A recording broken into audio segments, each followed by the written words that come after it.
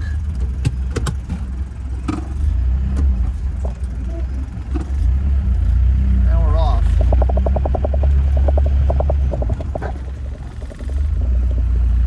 And this is where all your good judgment goes out the window, and you completely understand the Defender appeal.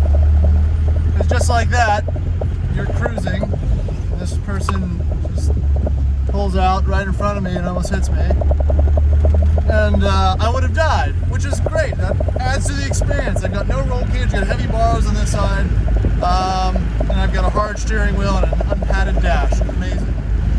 But again, I apologize for the shaky camera. There's not much I can do about that, but this thing fires up super smooth. Gear selection feels great. Brakes feel fine. Steering wheel's not straight, but the alignment's good. And all those holes in the frame and all those concerns you had previously go out the window, and you've just become a happy motoring enthusiast. So I've gone on lots of trips and whatnot with friends and acquaintances with 200, 300 TDIs, and I always give them shit because they're slow, right? They don't really keep up on the highway. They don't do much more than 70. Around town, feels pretty good. Downshift in a second. It rolls a little cold. But yeah, this gearbox configuration feels much more suited to these lower power engines. There's a lot less drivetrain slop due to the, I mean, I'm not saying lack of torque, but there's less torque. So if you screw things up, it's a lot less juddery. And even in third gear at less than 30 miles an hour, it just putters along. It's a big tractor. And you really start to realize why people fall for these things. Yeah, I mean, again, every truck will feel different. It all really depends on the maintenance and whatnot, but I know for a fact this one has had zero maintenance. I don't even think he's changed the oil in the past 3 or 4 years. And it still just drives very nicely, which I kind of hate because I wanted to give him shit for it, but I can't. And you also can't escape the fact that there's a cool factor to these, even in completely stock form. The fact that I've got the top off and it looks slightly gaudy and out of the ordinary is, yes, that is a factor here. But I can't explain how many people have stopped, waved, pointed, or given me some kind of acknowledgement after I've driven by this stinky old tin can that's shaped like a box. And there's the view out over the bonnet. It's unlike anything else besides a G-Wagon. It's right there. You sit up tall. The seats are supportive enough. Your arm is right there at the window. I mean, the doors are so thin, but it just makes that driving experience just a little more interesting, a little more special. I'm not saying there's a danger factor to it, but it's not a safety factor. So I'm gonna end the video right there. I think that is a decent high-level overview of what you can expect. And this is, again, on the lower end of the quality factor spectrum, but I've seen a lot of horror stories out there, and it really is hard to escape the fact that there's a lot of people that are importing these that aren't doing a very good job, that probably aren't as honest about the conditions as it was. And I think the buyers will start realizing that, and there will be a lot of additional pushback because it's no longer the car craze that it once was. People are not as desperate. There's more inventory out there and there's more options. So I'm not saying it's going 100% back into the power of the consumer, but the exclusivity of this is, it's less than it was. So, do your due diligence, take your time. Don't let the overwhelming urge to get the thing you want get in the way. And if you do, get it cheap and have fun with it. That's the number one factor here. Don't overpay for something you shouldn't overpay for. But either way, you're gonna have a good time, and at the end of the day, it's just money. So have fun. Check you in the next one. Thanks for watching. Subscribe.